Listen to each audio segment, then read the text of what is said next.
Jesosy zavatra rehetra. Miaina amin'ny tontolo ny andro farantsika zao. Mety tandremo ihany koa sendra maneho atsara-panahy araka le teneniko teo hoe atsara-panahy koa ne nataony Abrahama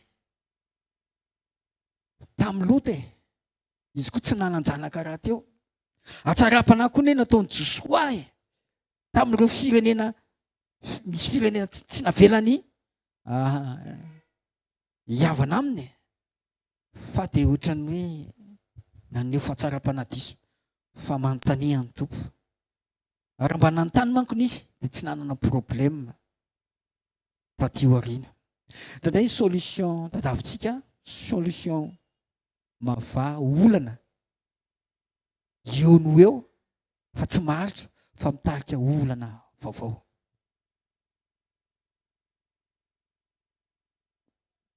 Josoa koa nisy fotoana koa Josoa dia tsy nandringana tanteraka ihany koa ny firenekafa izay nasain'Andriamanitra naringana. Dia tao tio aoriana ireny lasa nivoaka avy tao anatin'ireny firenena ireny tany Gada. Nivoaka tao le lehilahy nampiororo terroriste voalohany tamin'izany Goliata. Voaka tao Goliata satria tany aloha tany nisy tsy fandraisana andraikitra le olona tany aloha. Fa tsika mivavaka amin'ity androany ity tsy maninona izay zavatra mitranga. Mety tany amin'ny ray aman-dreninao, tany amin'ny fianakaviana tany aloha tany. Rehefa eo Jesosy, akintsika Jesosy io dia Jesosy mitarika anao, mamano ny olana, mety olana araka ny taranaka amin'ny fandimby. Fa zao Jesosy nianginantsika. Izy no atiny antsika amin'ny zavatra rehetra. Alleloia. Amin'ity sekoly famahana olana ity za mino fa tena hianatra hiankina. Dia vavahy ianao. Vavahy ianao amin'ny Jesosy. Jesosy ampianaro hiankina aminao tanteraka. Ampianaro Jesosy hiankina aminao tanteraka. Jereo tsara anie Jesosy. Jesosy modely indrindra tsara. Anao miracle izy ny ampitso fa amin'ny alina izy dia efa miankina amin'Andriamanitra rainy foana. Tsy manao ninina afatra zavatra izay ataon'Andriamanitra izy. Tsy diso fitariana mihitsy ny Jesosy. Raha ny sitrapony olona zao dia hoe tsisy maty zany tamin'ny fahatangoavan'i Jesosy tety ambony tany satria Jesosy ilay mpanangana maty. Jesosy ilay mpanao mofo. Tsisy voky foana ny olona, voky foana, mihinana foana, manatrika sekoly, manatrika iny dia voky. Izay no eritreretin'ny sasany. Fa rehefa ny tena ny antom-pisian'i Jesosy ny tena ny teneniny mofoko ny tena fihinana, rako ny tena sotro dia miala ny olona. Mpanaraka an' Jesosy akaiky koa ray.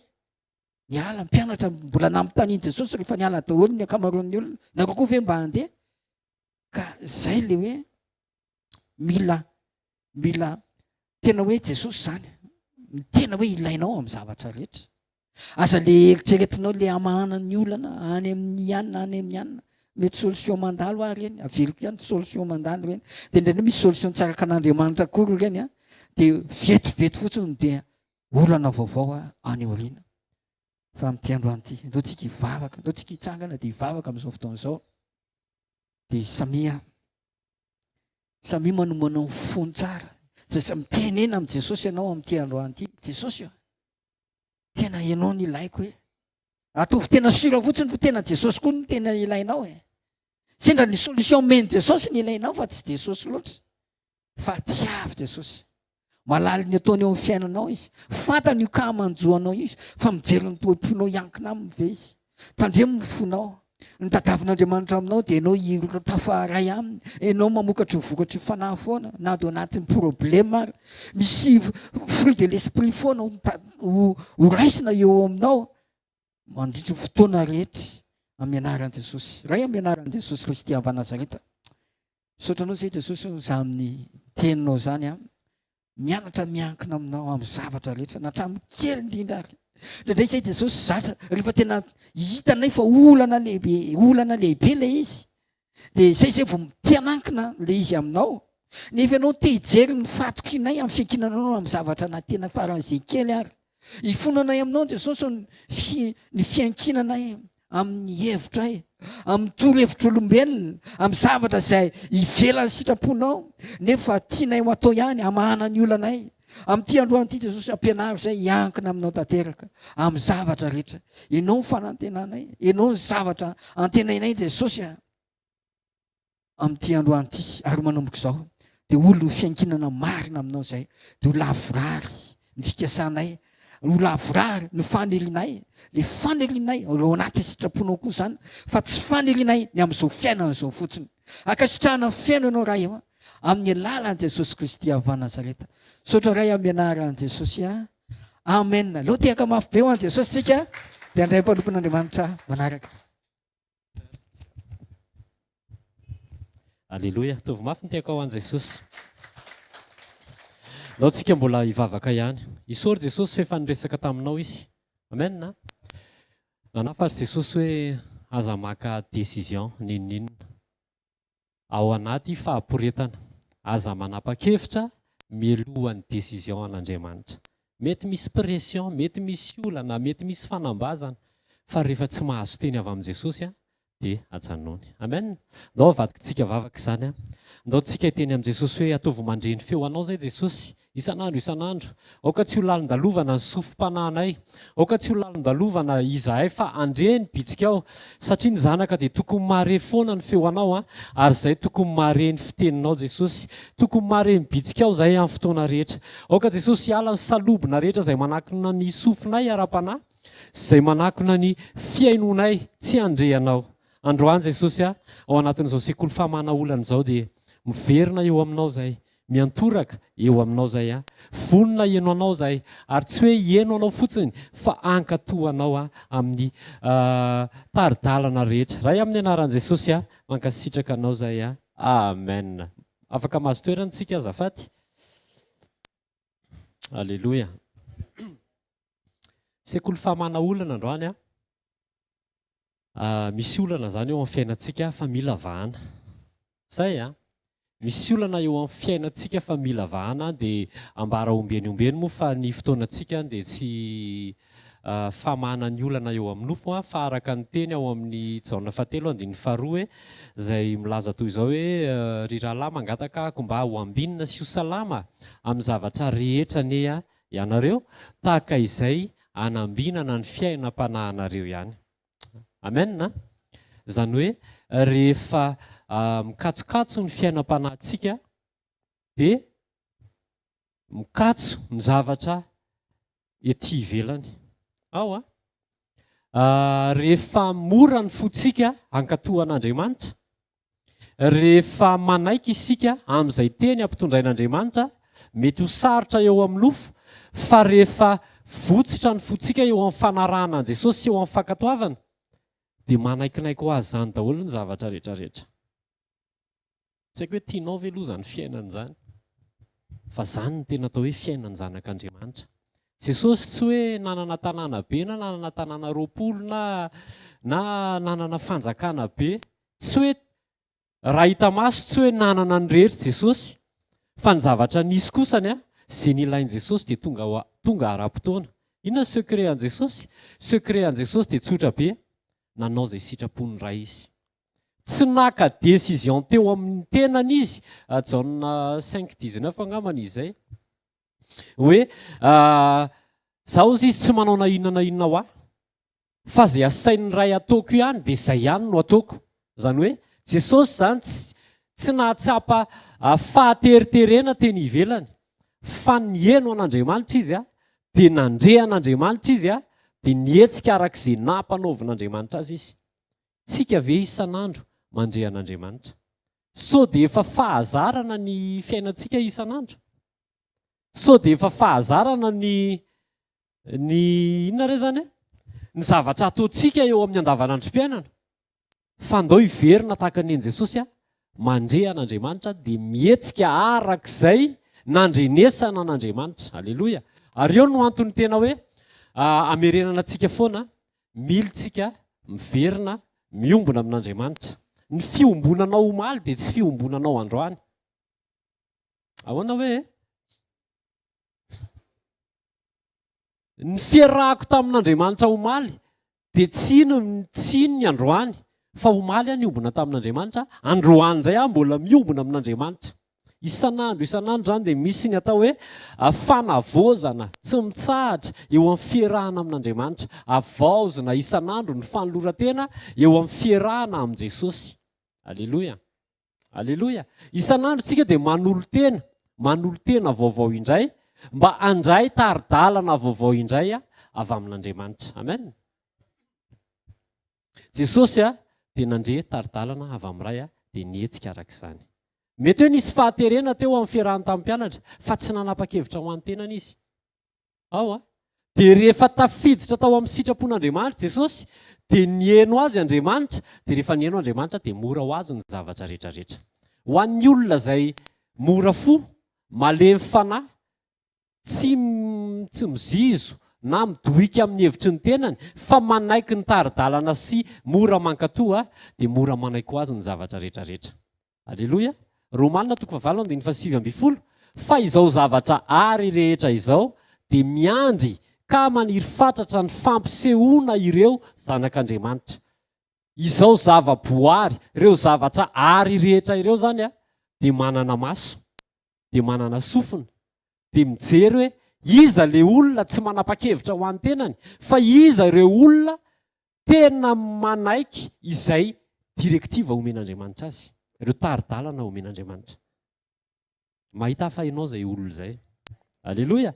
Ireo zava-boary, ny olana eto amin'ny tany izay misy dia mifampiandry. Iza miandry valim-bavaka tonga eto? Mba samy miandry valim-bavaka kosa isika. Fa izao, le valim-bavaka kay miandry anao. Zay andao aloha sokafantsika ny Romanina 8:7-20 dia andao hoe raha antsika mamaky ange mba sokafy kely ny baibolinao.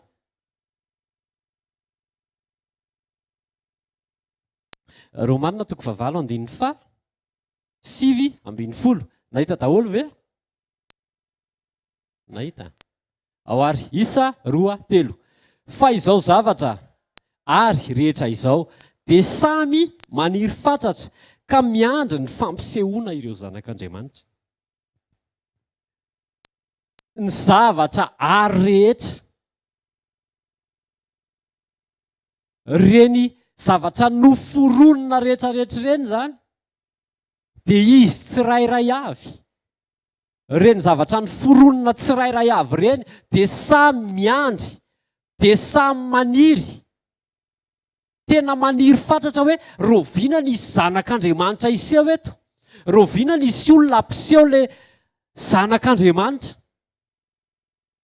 Dia miandry, dia ny olana tsika miandry an'zareo, dia ry zareo koa miandry ny fisehoan'i Jesosy amin'ny alalantsika. Jesosy ilay tena zanak'Andriamanitra. Aleloia. Jesosy zany no andrasan'ny voary aty.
Izy mora fa rehefa miatrika amin'izay ianao mandehevitra noho ny amin'ny tsirariny, mandehevitra amin'ny tsirariny, inona ny toyany?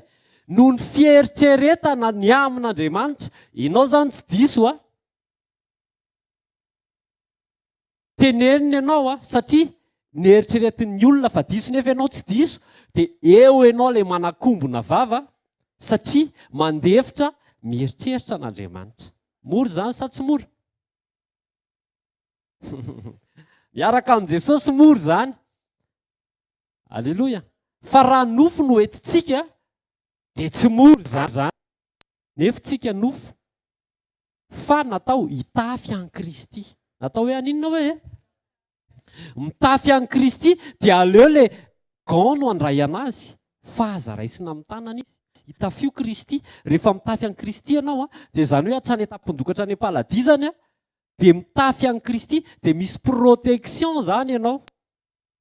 Rehefa mijery aloha Andriamanitra ka rehefa mitafy an'i Kristy ianao dia tsy ianao no hita fa Jesosy ilay hitafianao. Tena hitafiantsika marina ve Kristy? Indraindray tsika ao anatina toe-javatra sahala amin'izany dia te hamoaka ilay ahoana re zany? Te hamoaka ilay endrim-pahana marina tena, te hamoaka ilay version, te hamoaka ilay hevitra hoe ny tena marina nge zao e. Dia ampiana kely ihany ary amin'ny farany eny kanefa noho Kristy dia angina. Efa voateny ilay hevitrao dia ampianao kely hoe noho Kristy. Fa andao Kristy no hita. Hitafio Kristy, tafio hatrany amin'ny tanana, hatrany amin'ny tongotra, hatrany amin'ny loha.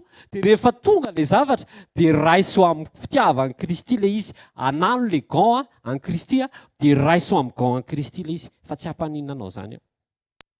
Amen. Amen na? Ny olana. Dia isika mandray ny zavatra tsy hatsika. Zany rehefa zavatra tsy anao no raisinao dia voasazy ianao. Rehefa zavatra tsy anao no alainao ka hoentinao dia voasazy ianao. Io olana io efa nanomboka tany amin'ny Saedena dia mbola hoentintsika mandraka androany io olana io. Inona tao amin'ny Saedena? Ao amin'ny Genesis izay Genesis zany dia boky ao aorianan'ny Apokalipsy raha misy Genesis, raha hoe ao amin'ny boky zany ny Baiboly, boky voalohany. Inona ny zavatra nisy? Tao amin'ny Genesis dia niteny Andriamanitra hoe ny hazo rehetra eo amin'ny sa dia azonareo hinanana. Fa ilay hazo eo afovoan'ny sa dia aza hinanana. Dikan'izay aza-kasiana. Rehefa nandeha ny fifanakalozana miverina indray, ao anaty fifanakalozana dia misy hevitra miampita. Ao anaty fifanakalozana dia misy endrika fifandresendahatra. Ao anaty fifanakalozana dia misy information tonga any aminao.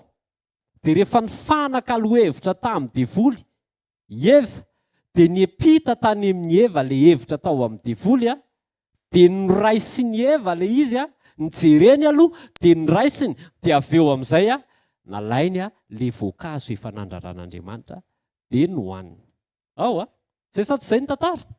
Rehefa nohaniny ilay izy dia nomeny indray Adama dia nihinana koa i Adama. Dia inona ny zavatra nisy? Ny zavatra nisy rehefa nihinana i Adama dia hitany hoe nitanjaka izy.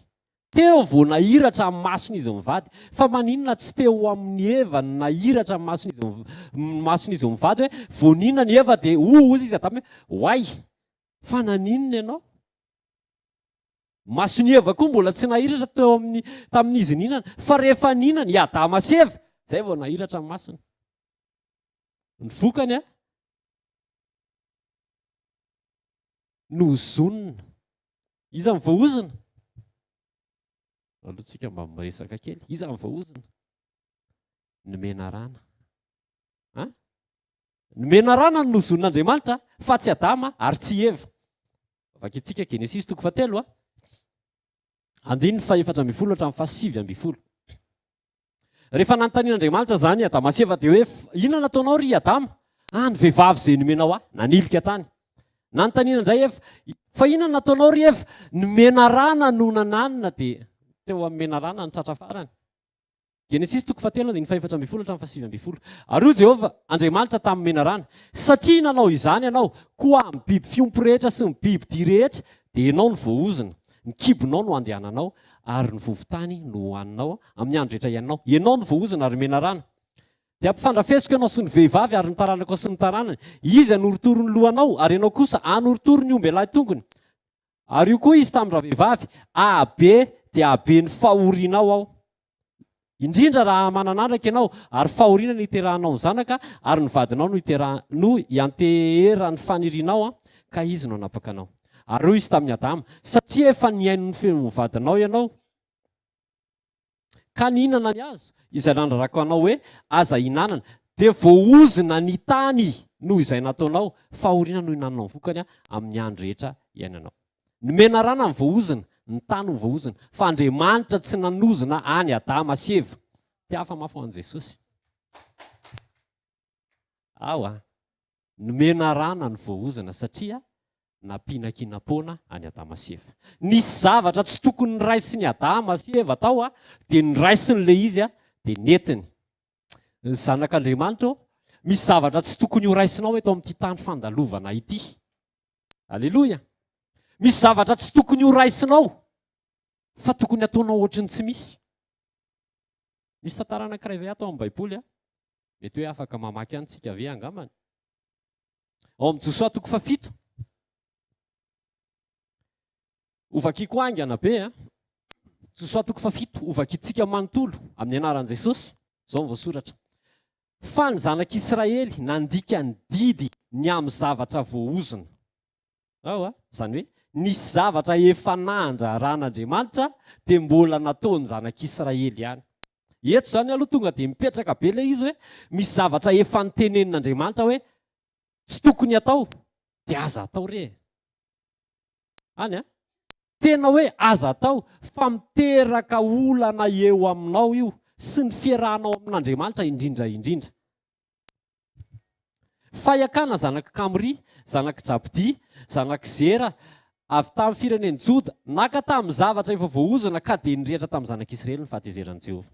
Ary Josoa naniraka olona, aleo fitiniko ilay izy. Fitiniko ilay izy izao hoe rehefa mandeha miady ny zanak'Israely dia ny zanak'Israely tsy mba resy izany. Vakeo anetrany ny Josoa 9, 5 dia eo amin'ny 7 nefa izy resy ny zavatra nisy. Dia izao hoe ny antony nahatonga an'zareo resy, nisy zavatra efa notenenin'Andriamanitra tsy tokony ho kasihana, tsy tokony ho alaina, kanefa natao ilay izy dia nalaina.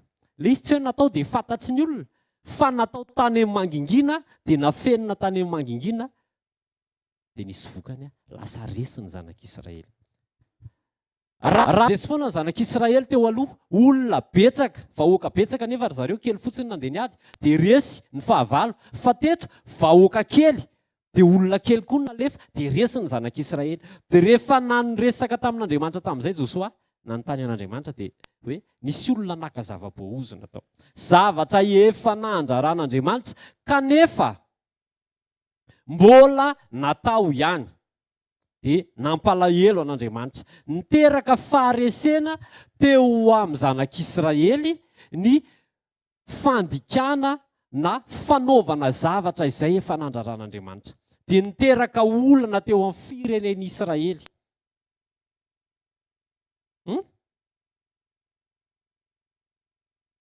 Lasa resy manoloana ny fahavalo ny zanak'Israely. Aleloia. Azafady tsy izay aleloia izay. Fa faly aho hoe tonga mpanompon'Andriamanitra. Resy nanoloana ny fahavalo ny zanak'Israely. Raha tokony fahavalo, resy, ho resena dia lasa ny ambo, lasa ny verin-dalana na noloana ny fahavalo. Azafady tamin'ilay aleloia teo satria tsika eto dia ampianarina hoe rehefa manao aleloia dia zavatra tokony hiderana an'Andriamanitra no hanaovana aleloia. Zay dia rehefa manao amen tsika dia zavatra tiatsika ho tanteraka eo amin'ny fiainantsika no hanaovantsika amen. Zany resy ny zanak'Israely satria nitondra zavatra tsy izy, nandray zavatra efa notenenin'Andriamanitra. Mila fantatritsika fa Andriamanitra dia tsy tia fahotana. Misy zavatra tsy tokony ho kasihanao, misy zavatra tsy tokony ho ataonao, misy zavatra efa nandraran'Andriamanitra dia na tany amin'ny Genesisy ary hatrany amin'ny Apokalipsy dia alan'Andriamanitra foana ireo fanao ratsy ireo, dia tsy tokony miditra amin'izany isika. Fa raha vao mikasika an'ireny isika dia lasa miteraka olana eo amintsika, lasa miteraka faharesena, lasa miteraka problema izany. Dia androany fitiniko ilay izy, aza maka izay tsy anao ry zanak'Andriamanitra. Misy ny zavatra natao anao, misy ny zavatra voatokana ho anao, fa lasa miodikodina ao anaty bokaly ianao. Ilay seza fiandrianan'ny Satana, ohatrany hoe avelany ihany ianao mankaty am-piangonana, avelany ihany ianao mandeha mitory-teny, avelany ihany ianao manandra tanana, avelany ihany ianao miankohoka, kanefa ianao efa voazona ao anatin'ilay ataontsika hoe bokaly. Ohatrany afaka mihetsika ihany ange ianao, kanefa misy fatotra ao satria naka zavatra tsy anao ianao. Iakana naka zava-boazona, nomena rana nampanao zavatra tsy nety any Adama sy Eva dia nozon'Andriamanitra. Voaozona koa ny zanak'Israely, lasa resy manoloana amin'ny fahavalo. Misy zavatra efa nomen'Andriamanitra anao ary misy zavatra efa nandraran'Andriamanitra ny zanak'Andriamanitra tsy tokony atao. Raha mijery an Jesosy tsika, Jesosy zao dia tsy naka na inona mihitsy avy any amin'ny Satana amin'izao tontolo izao. Jaona 4:17 dia izao voasoratra, izao no tenenin Jesosy, tsy ilaza zavatra maro aminareo intsony aho, fa raha ho avy ny andriana an'izao tontolo izao, tsy manana na inona ato amiko izy. Izany hoe tsy naka mihitsy tany amin'izao tontolo izao Jesosy, fa izay tany amin'Andriamanitra ihany no niraisin'i Jesosy dia ino ny netiny. Normal be raha mahomby Jesosy, normal be raha misitraka ny fankasitran'Andriamanitra Jesosy, satria tsy naka na inona teo amin'izao tontolo izao. Jesosy tsy nandeha teo amin'ny nofo. Aleloia. Ianao koa tsy mandeha eo amin'ny nofo. Raha vao nofo no andehanantsika dia nofo miampy nofo, lasa be nofo be ianao, lasa mavesatra ianao eo amin'ny fanarahana an'Andriamanitra, te handroso ianao fa tsy afaka. Zany lasa te hiazakazaka ianao eo amin'ny fanarahana an' Jesosy nefa tsy faniriana ilay izy, etaeta ilay izy fa tsy mivadika vokatra mihitsy, satria ny zavatra nalainao tany amin'izao tontolo izao dia hoentinao ihany eo amin'ny fanarahana an' Jesosy, dia te handroso ianao faharesy mba miadakadaka an'Israely ihany, kanefa faharesena no hita satria nisy zavatra nalaina. Inona ilay zavatra ny nofo? Galatiana 5:7-20. Galatiana 5:7-20. Izao ny voasoratra amin'ny anaran'i Jesosy. Fa miharihary ny asan'ny nofo dia izao: fijangajangana, fahalotoana, fijejojejona, raiso tsirairay ireo. Etsika tsy ampy hiditra ao anaty fandinihan-tena hoe sao dia mbola misy an'ireto ary, fa raha misy aloha tonga dia bebao amin'i Jesosy dia ario. Zavatra izao tontolo izao daholo ireo tsy nasain'Andriamanitra hoentinao ireo, ary tsy nasain'Andriamanitra ho hita eo amin'ny fiainantsika ireo. Tokony miavaka zanak'Andriamanitra dia miavaka ny olon'izao tontolo izao. Tsisy tokony fitoviana mihitsy eo amin'ny zanak'Andriamanitra sy ny eo amin'ny olon'izao tontolo izao. Fijejojejona ny efarany teo, fanompontsampy, fanaovana ody ratsy, fandrafiana, fifandirana, adila, fiafinafonana, fifampiandaniana, fisarahana, fitokoana, fialonana, fahamamona, filalaovana ratsy ary ny toy izany izay mitovitovy amin'izany zany. Sao dia mbola misy an'ireo, sao dia nandray tamin'ireo tsika, sao dia mbola misy amin'ireo ao amintsika dia napirimitsika any ho any quelque part. Sao dia napirimina any ho any ilay izy, fa ireo no miteraka faharesena. Ireo no mahatonga antsika te hiazakazaka fa tsy afaka. Ireo no mahatonga voazona eo amin'ny fiahiana izao fiainana izao. Jesosy efa miteny ajanony ny fanahiana, ajanony ny fiahiana, tsy andraikitra ireo ny fiahiana amin'ny fiainanareo. Dia tsy mety fa lasa mandray, lasa ohatrany hoe inona re mba zavatra afaka ataoko an'ity tokantrano ity, te hanao an'izao, lasa manahy ny aveniran'ny ankizy, ahoana no avin'ny ankizy, satria naka zavatra tsy hanao. Ry zanak'Andriamanitra, Jesosy no anjaranao. Jesosy no anjaranao. Miverenao amin'i Jesosy. nomeny fitiavana ianao, nomeny fanamasina ianao, misy vokatry ny fanao iaino zany, reny no ento isan'andro isan'andro. Hitafio Kristy aza mandray an'ireo Galatiana toko fahadimy andiny fahasivy ambin'ny folo hatramin'ny faraika amby roapolo ireo. Raisy Jesosy dia hitafio Jesosy ireo olana rehetra eto amin'ny fiainanao hitafio Jesosy dia mandroso fotsiny. Mety ny zavatra rehetrarehetra. Amen. Aza mandray izay tsy tokony ho raisina. Misy ny zavatra voatokana ho anao. Zavatra tokana ny tsy nasain'Andriamanitra ho kitiantsika dia ny fahotana. Zavatra be da be no manodidina izay raha atao amin'ny sahidena. Azo anankiray ny tsy nasaina ho kitiany. Azo anankiray. Fa ny tsy haiko hoe firy moa ny espèce-na hazo. Azony kitiana daholo. Dia ilay tany amin'ilay tsy tokony ho kitiana no kitiana. Manomboka androany. Arao maso akaiky indray aloha ny fiainam-panahy. Sao dia mbola misy zavatra tsy tokony ho raisiko. Sao dia noho ny zavatra ny raisiko no mampijaly ny ankonako. Alleloia. Ndao tsika hivavaka. Tsangany eo amin'ny toerana misy anao. Miverena ao amin'i Jesosy. Teneny Jesosy hoe androany Jesosy tena aoka ho velona be ny fanarahako maso ny fiainam-panahiko Jesosy. Ampio mandrakariva ako amantatra zavatra tsy tokony ho raisina. Dia tsy handray an'izany. Fa manomboka androany hiverinao aminao hianatra anao hianatra anao Jesosy tahaka ny tenenanao hoe raha ho avy ny andrinan'izao fiainan'izao dia tsy manana na inona to amiko izy. Aoka izay tsy namboleny iray hiaisotra amin'izao fotoana izao amin'ny anaran'i Jesosy. Amen. Andao itiaka mafy ho an'i Jesosy. Raisantsika mpanompon'Andriamanitra.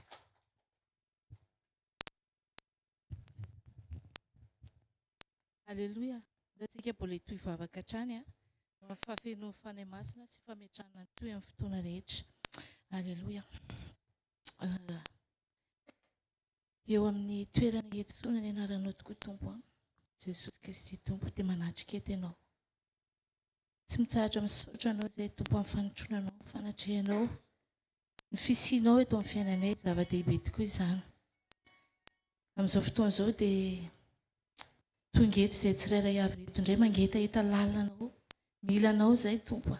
Fenoanao izay fanahy masina amin'ilay tena afenonao tanteraka. Ary izarany teny indray ny mpanomponao androany dia tario. Mba tena ianao tokoa no mitarika, ianao tokoa no mampianatra fa tsy tenenina no ambarako. Dia ny tsirairay avy koa Jesosy eo taio sady ao anatin'ny teny.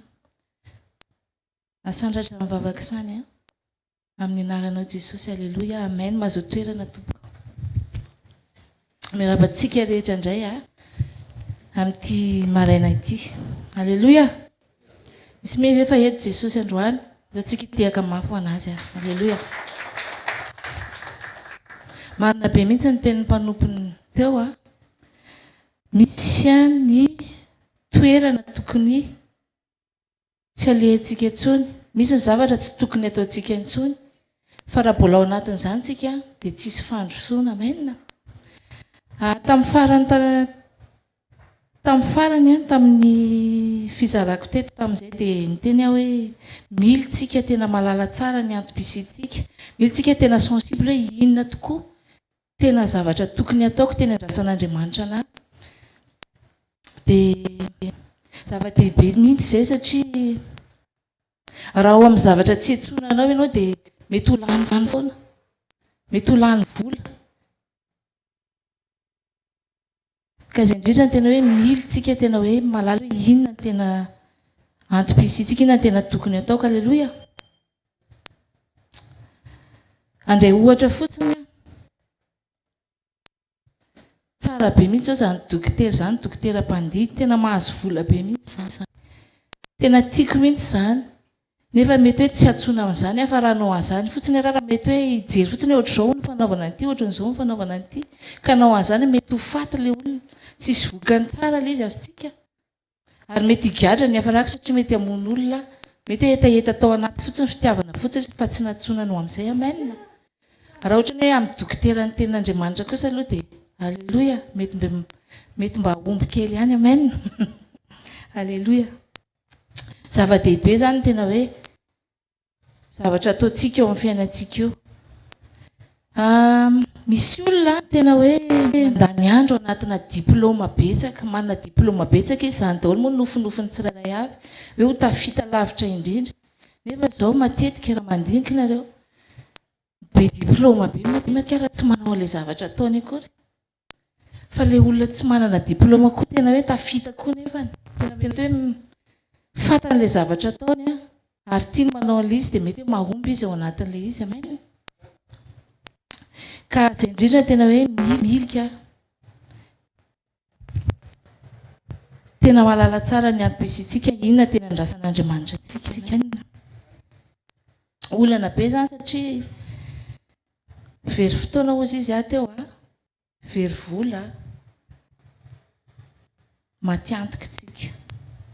Vahaolana ao anatin'izay dia tsisy afa-tsy ny fiombonantsika miaraka amin'ny Jesosy ihany. Fifaneraserana lalina miaraka amin'Andriamanitra. Raha misy zavatra zao ataontsika dia tsaratsara kokoa tena manontany an'Andriamanitra aloha hoe mety ve ty, afaka ataoko ve ty tompo, sitrakao ve ny anaovako amin'ity, avy aminao tokoa ve ty. Amen. Tsika tsy inona matetika indraindray zay moa ao tokantrano ao dia tena hoe anisany olana amin'ny vady mihitsy zany. Izy tonga dia mandeha amin'ilay hoe pozitiva be. Dia misy zavatra koa moa tonga dia hoe misy hoe ty fakapanahy be ilay izy, misy hoe ty misy zavatra ohatr'izao raha ataonareo hoe tonga dia mipoaka be io. Dia amin'ilay finoana be ao anaty zany dia tonga dia indraindray tonga dia ndao fa mety io e. Dia lasa manao an'ilay izy nefa indraindray tsy araka l'eritreretintsika. Mety hoe tsy ampy fanontaniana tsara an'Andriamanitra, tsy ampy fenoana tsara an'Andriamanitra. Amen. Azonareo ilay izany indray tena tsy ohatr'izay fa tena hoe diso mihaino loatra, diso miandry loatra indray. Dia indraindray ozy hoe ianao mianahany io ihany sisy fa ty opportunité. Nefa ozy izy hoe aleo foana manontany an'Andriamanitra. Amen. Mila mihaino, mahay mihaino an'Andriamanitra tsika. Ahoana ny fihainoana an'Andriamanitra? Ozy izy Jesosy hoe io communion io no tena hoe fihainoana, ao anatin'ny communion fihainoana an'Andriamanitra. Ozy izy Jesosy hoe mahatsara anareo ozy izy ny fialako, fa raha tsy lasa ozy izy dia tsy tonga aminareo ny mpananatra. Tadio fa misy an'ilay mpananatra, mpampianatra, ilay namana tsara, ilay tsy mamaky fa tena mitondra antsika, mampianatra antsika handeha any amin'ilay tena tokony destiné antsika isika. Dia tsy izy izany fa ny fanahy masina. Amen. Mila tena hoe sensible ny fanahy masina isan'andro isan'andro tsika, mba hahafahantsika tsy hoe handeha araka ny sitrapontsika, tsy haka izay tsy hananantsika ozy izy ny mpanompon'Andriamanitra teo, mba tsisy vokatra ratsy hiatra eo amin'ny fiainantsika dia tsy mahomby tsika. Amen. Ny fanahy masina dia tena hoe miresaka amintsika isan'andro isan'andro, mananatra antsika izy. Ahoana ny fomba fahenoana anazy? Ao anatintsika eo indraindray misy ohatrany hoe tonga dia fandresen-dahatra izay. Indraindray aza maika anao an'ilay zavatra aloha na dia tena hoe te hanambola aingana ary tsika, mety hoe te ho tafavoaka aingana tsika ao anatin'ny situation antsika. Fa tena hoe ao anatin'ny communion izy tsika, ao mihaino ny fanahy masina.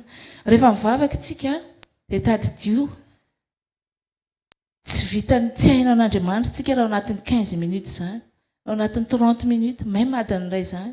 Tentako hoe mbola minime zany. Zay mahatonga ny ten'Andriamanitra tena hoe mila mivavaka maharitra tsika. Amen. Zay vao tena hoe maheno an'Andriamanitra. Satria raha ao anatin'ny hoe mivavaka tsika, fitokanantsika amin'ny alina fotsiny teneniko ohatra, tena hoe miantso ny fifanatrehan'Andriamanitra, mikohaka anazy tsika, manome voninahitra anazy tsika. Avy eo tsika maka tenin'Andriamanitra, tsy haiko avy eo tsika mitondra mbavaka. Rehefa vita amin'izay rehetrarehetra dia mila mangina amin'izay koa tsika dia mihaino an'Andriamanitra. Le sujet entintsika ao anatin'in'ilay fitokanana miaraka amin'Andriamanitra iny dia ao anao mihaino hoe inona valiteny tenen'Andriamanitra. Tsy voatery hoe mety le jour n'iny ilay izy dia mivaly, fa miandry ianao. Amen. Zay mila maharitra miaraka amin'Andriamanitra, dia mivavaka hatrany. Raha mbola tsy maheno ianao dia tohizy foana, ary mangatà mila hoe manana etaeta lalina. Amen. Aheno anazy. Fa io Andriamanitra io tsy miavonavina io e. Alleloia. Fa miteny io rehefa tena hitany hoe mitady anazy ianao, tsy mitoky amin'ny zavatra hita amin'ny masonao ianao, mamaly ianao io. Amen. Ny zavatra ny olantsika fotsiny hoe tsy mandre anazy ianao zao, inona ny olana, inona mety mbola mahasakany, sao dia mbola misy fahotana ao, sao dia mbola misy zavatra tsy tiany. ataonao dia lasa mbola manakana ny valim-bavaka, mbola manakana ny tsy fahenoanao anazy. Amen. Fahenoantsika an'Andriamanitra dia amin'ny alalan'ny tenin'Andriamanitra, amin'ny alalan'ny zavatra misy manodidina antsika, amin'ny alalan'ny feo ny fieritreretanao anatintsika eo ihany koa, feo manginao anatintsika eo fandresendahatra, ary indrindrindrindra ihany koa aza adiny fa manana mpanompon'Andriamanitra tsika. Aleloia. Raha mbola tsy manana an'izay hoe tena maheno izay ianao, manatona ny mpanompon'Andriamanitra. Aleloia. Izay tena hoe hitanao mandresy lahatra anao dia ray ampinoana moa zany, nandreny ampinoana manontany hoe ty tompoko misy ohatr'izao ahoana ny hevitrao mety ve ty araka sitran'Andriamanitra ve ty, fa mino fa tsy maintsy misy valiny tsara ho renao foanao. Amen.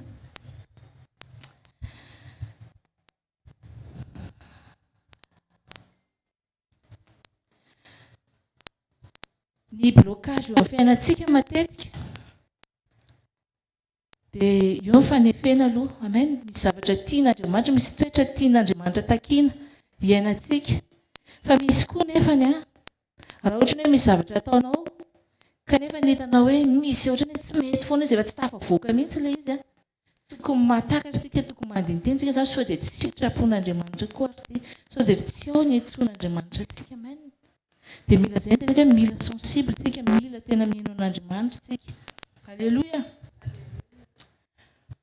Important be ny communion, tena tsy afaka misaraka amin'izany tsika, satria ny devoly dia tena haka fanahy, ary tadidio fa ny tanjon'ny devoly amin'izao andro faran'izao dia ameno, tena hoe hidivertise tsika, tena hoe ataony variantsika zany, ataony tena misy asa be eo, ataony misy zavatra tena mahafinaritra tsika eo, dia ho adino ny vavaka, adino ny fiombonana amin'Andriamanitra, adino ny tena hoe le fifandraisana aminy. Aleloia.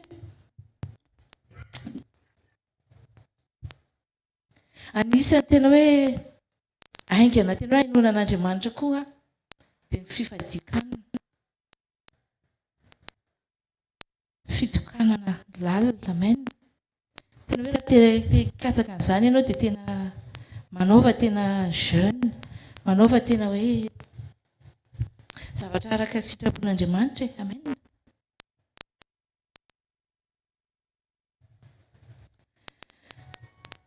Ozy izy teo hoe zava-dehibe ny fahafantarantsika ny tena hoe ato amin'ity ve ny tena hiantsonantsika.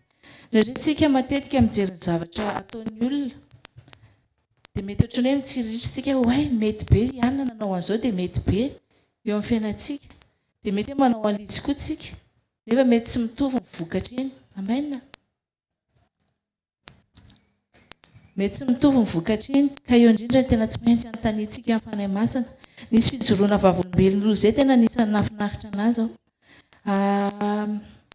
Ilay olona tena hoe manana diplôma be io olona io, marin izy, izany marin izany tena mino aho fa tena manam-bola be zany raha miasa, fa izany hoe mandeha lavitra foana izy zany, mety hoe any an-dranomasina any izy, mety tsy haiko lany fotoana any izy, fa fantatro hoe tsy nanana fiadanana izy ao anatin'ilay izy, ary mety mino mety natsapatiny izy hoe lavitra an'Andriamanitra, dia avy eo izy nanapa-kevitra tena nanajanona an'izany, dia miverina tamin'Andriamanitra dia nitady hoe inona tompony tena tiako atao. Lasa izy nanantona mpanompon'Andriamanitra dia nentina am-bavaka, dia ozy izy mpanompon'Andriamanitra tamin'izay hoe mamboleo hono ianao katsaka, raha ianao ny eo amin'ny toerana dia ahoana ny eritreritrao. Amboly katsaka marin nefa ny diplômanao andeha amboly katsaka, fa nanaiky izy, nivavaka mafy izy dia reny hoe tena izay tokoa ny fitarian'Andriamanitra dia nankatoa izy. Amen. Tadio fa ny fankatoavana dia zava-dehibe. Amen. Ny tsy fankatoavana tsika ny mpanompon'Andriamanitra na ny teny rehetra izay tonga eo amin'ny fiainantsika dia mampisy an'ilay retard eo amin'ny fiainantsika ary tsy mampahomby antsika ilay izy. Amen. Dia inona nanao an'ilay izy tokoa izy, fa teneniko anareo fa izy ny tena hoe anisan'ny mpamatsikatsaka an'ireo tena hoe nilaina be, tena tafita be izy tao anatin'ilay izy, ary tsy lany andro izy tsy tafasaraka amin'ny vady aman-janany izy, fa afaka hoe sady nanompo ny dilan'Andriamanitra izy satria tafita izy tao anatin'ilay izy, nankatoa izy dia fantany hoe tena izay ilay avy amin'Andriamanitra. Amen. Ty ampitodika anao androany.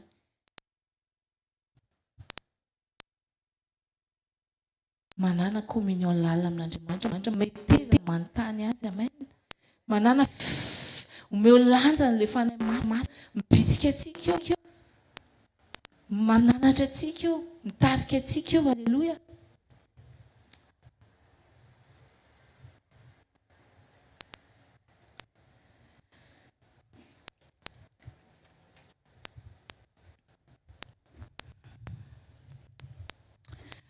isika amin'ny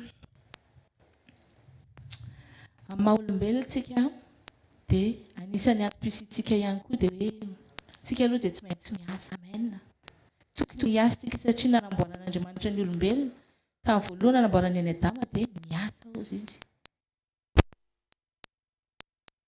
tsara ny fambolena reto ohatrany amavan'ny olona zany zao raha ohatrany hoe tsisy tsy hoe miasa amin'ny orinasa be ianao dia ohatrany hoe ratsy zany ny asana ohatrany hoe kelikely nefa hitako hoe zay raha ny tena nataon'Andriamanitra tamin'ny voalohany hoe tsisy an'izany hoe zao ny France ny hoe tonga dia nisy entreprise ngezabe ozy Andriamanitra hoe io ny zavatra rehetra dia amboleo karakarao io amen dia tsika tokony karakara ny zavatra manodidina antsika tokony ozy izy ny tena Andriamanitra hoe raha izay tsy miasa oka izy tsy hinana ozy izy zany hoe tokony ampiasa ireo zavatra rehetrarehetra ireo tsika amen ny amin'ny ara-nofo izay raha tia omby ianao dia manontany fanahy masina meteza miombona amin'i Jesosy dia mandrianao izy hitarika anao izy ho ao amin'ilay toerana tsara tsy voatery hangalatra n'ilay zavatra teny mpanompoandriamanitra hoe amin'ny devoly hakafanahy foana misy zavatra tena hoe mampahomby be misy zavatra tena mety hoe asa tena hoe raha ianao manao an'io dia tena azo vola be ianao tafita be nefa raha anao an'izany ianao nefa nivery ny fanahinao ohatra fotsiny reny bary reny zao hitanareo vola ny lalaovan'ny tompona bary zany nefa tena hoe mitondra ny olona ny fahaveretana ianao sitrapon'Andriamanitra zany foana amen fa tsy hany n'Andriamanitra tena hoe tokony eo amin'ny plasy toerana tsara tokony hipetrahantsika isika dia mahomby faharoa koa ny zavatra andrasan'Andriamanitra atsika ny amin'ny ara-nofo ilay teo ny asa fa indrindrindrindra ihany koa dia hamonjy fanao an'Andriamanitra tsika natao hideran'Andriamanitra tsika alleloia ao amin'ny ary io ny tena primordial fa hamevan'ny olona ohatrany hoe aloha hiasa dia mahazo vola dia avy eo mitory avy eo hita izay atao nefa tokony hoe io aloha ny atao voaloha amen hideran'Andriamanitra foana aloha ianao ozy izy ny ten'Andriamanitra hoe izao olona foroniko izao izy Isaia 43 dia ahoana izao olona foroniko ahy izao ozy izy ny ten'Andriamanitra dia hanambara ny fiderana nataontsika hideran'Andriamanitra hisaotra anazy za toy izao fa tena hoe no fahasoavan'Andriamanitra na toy izao anahy matoa ianao mbola verina iny ohatr'izao mbola tena hoe miandranao Andriamanitra andrombaka fanahy n'olona maro ho anazy amen dia sady manao ny asanao ihany koa ianao any amin'ny fiasananao ianao afaka mitory ianao any afaka tena hoe milaza an'io fahatsaran'Andriamanitra io ao amin'ny Petera toko voalohany Petera voalohany toko faharoa andininy fahasivy dia mivaky toy izao amin'ny anarana amin'ny mivaky toy izao amin'ny anaran'i Jesosy manao hoe fa ianareo kosa ozy izy dia taranaka voafidy firenena masina olona nalain'Andriamanitra ho an-tenany mba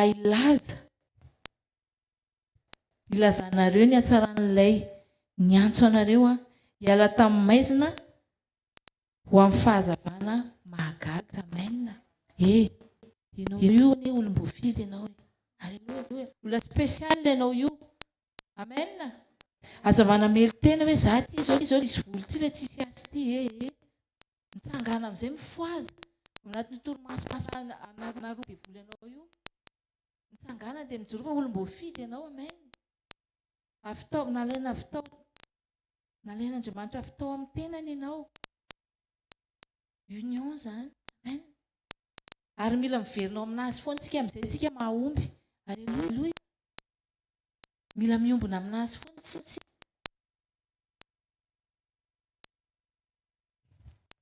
mba haninona ozy izy mba hilaza ny fahatsaran'ilay niantso anao tsara loatra io Andriamanitra io reto amen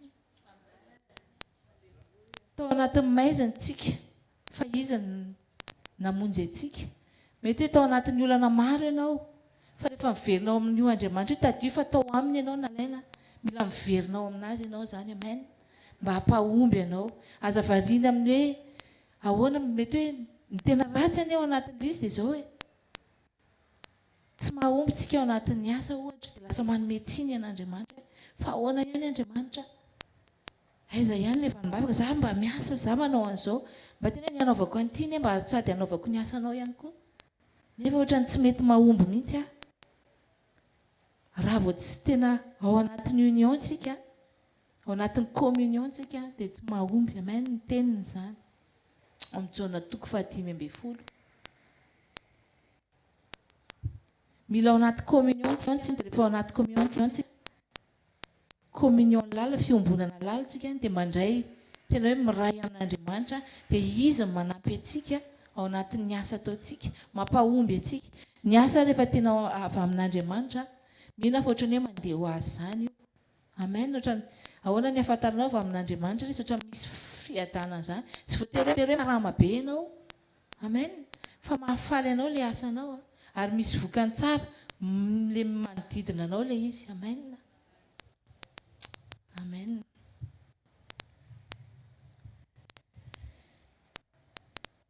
Izay ny fiderana fa ny farany dia hoe tokony handrobaka fanaon'Andriamanitra tsika, tadidio fa tokony hanao asan'Andriamanitra tsika. Inona ny asan'Andriamanitra tena andrasan'Andriamanitra tsika? Ao Matthieu 10, Matthieu 10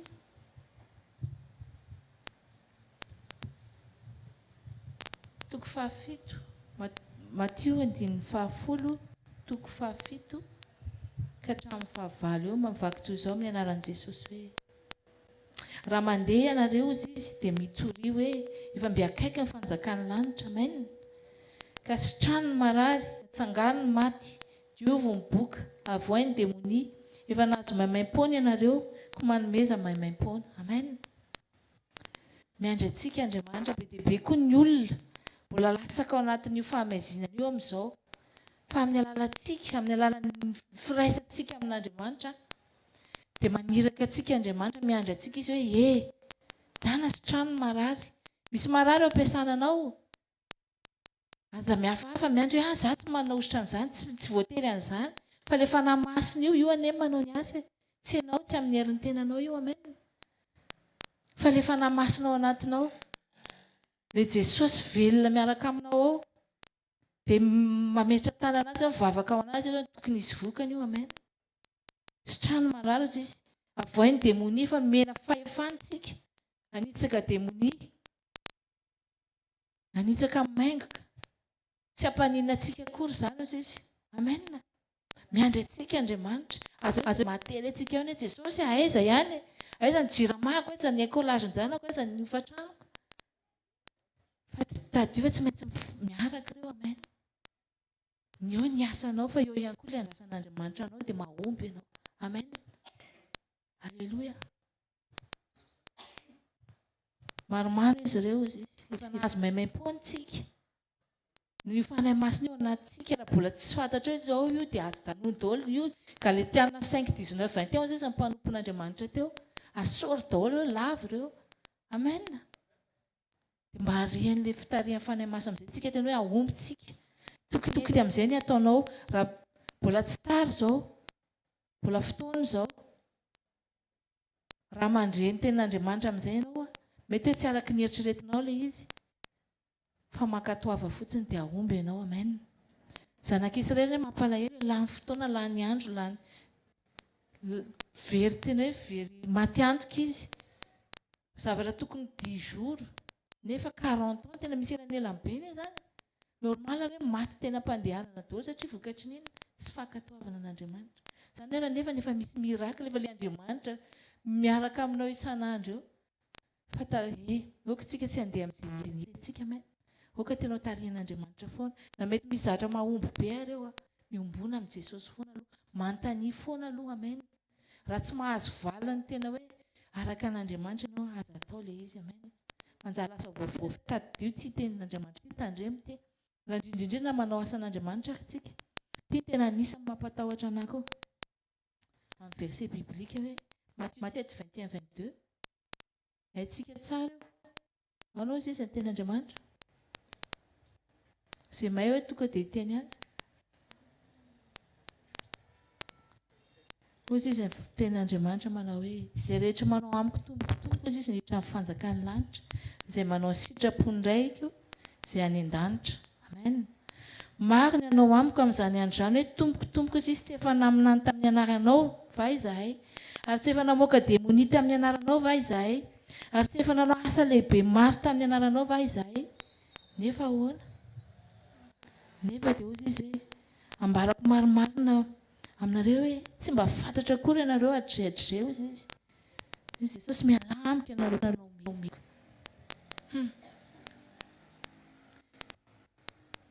eto ny ten'Andriamanitra ohatrany hoe misy olona zany tena hoe nanao asan'Andriamanitra nanao lena endrasan'Andriamanitra antsika teo kanefa tsisy vokany tsy fantatra Jesosy akory mba nanontany tena ve ianao hoe ahoana raha mahatonga an'izany nivoaka nefa midemidemy mety sitrina nefa ilay olona mety tsy haiko nisy ovany nefa tao saingy tsy fantatra Jesosy akory ianao nanao an'ilay asa dia izao ny anton'izany mila tena hoe en union amin'Andriamanitra tsika amen izay ilay tena firaisana amin'Andriamanitra dia izy maniraka atsika tena hoe manao an'ilay asa tsy maintsy en communion aminazy tsika eo ampanaovana ilay izy tsy amin'ny eritreretintsika fa tena miandry ilay fitarian'ny fanahy masy tsika miandry an'Andriamanitra tsika hoe inona ny atao vavaka ho anazy izao zany mandroaka ny démonia ianao miasa ianao fa fenao ilay Andriamanitra ianao amen dia normal ianao hitany satria miaraka aminao foana izy alleloia amen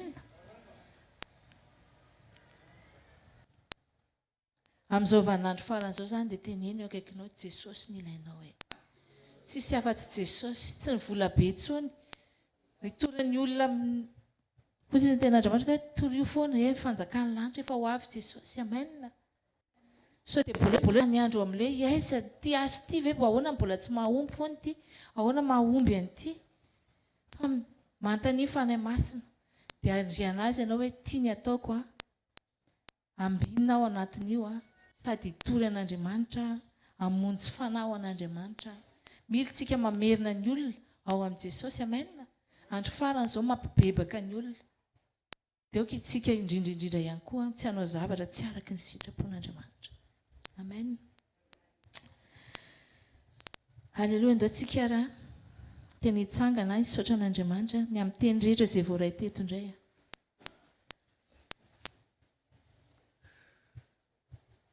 mino aho fa voatahinao tao anatin'ny teny rehetra izay nizaraina teto androany mino aho fa raha mbola tsy naendrehanao dia mangataha manana faniriana mafy ao anatinao ao manana etaeta lalina tena andry fanahy masina andry amin'ny Jesosy alleloia dia andeha araka ny sitrapony amin'izay tsika mba ombiazanao ao amin'ny fiainanao sandrato vavakao ray masina tsara indrindra mankasitraka anao izay Jesosy malany amin'ny teny rehetra izay nalefanao tamin'ny mpanomponao tsirairay avy teto indray zava-dehibe ho anay tokoa Jesosy fiombonana aminao ara-pianarinao isan'andro isan'andro zany fa tsy mahavita na inona ny inona izay raha tafasaraka aminao fa ny firaisana lalina ao anatinay miaraka aminao no ahafahanay mahomby sy ahafahanay ihany koa tena hoe mba anisany hitanao ao amin'ny andro farany hoe tena niasa tao amin'ny nanondrahanao anay izahay raha misy mbola tena hoe mety sakatsakana ho an'ny tsirairay ay Jesosy tsy andrenesany tanao dia raha vany zany amin'izao fotoan'izao amin'ny anaran'i Jesosy ninona mety mbola hoe manelanelana mbola tsy ahafahanay mbola tena hoe maharitra mivavaka ela Jesosy dia tena hoe ravana ihany koa zany amin'ny anaranao ny fifandraisanay aminao isan'andro tena fiombonanay zany ny zavatra ilainay amin'izao fotoan'izao ka meteza Jesosy fanahy masina tena fenohy ianao zay foazy zay na mety mbola ao anatin'ny toromasom-panany tsirairay avy amin'izao na mety mbola ao anatin'ny salobina ny tsirairay avy amin'izao fotoan'izao oke hialy zany amin'izao fotoan'izao amin'ny anaran'i Jesosy ary verinao amin'ilay fitiavana voalohany zay tompo dia fitiavana anao Andriamanitra indrindrindrindra dia fitiavana ny hafa ihany koa mba hafahana hoe tena hoe hivelona tokoa aminao anao ny asanao ary hamonjy namanay hivelona aminao. Dia sandratra ho anao izany vavaka izany Jesosy, amin'ny anaranao ny anaovana izany. Aleloia, amen. Taontsika indray fotoana.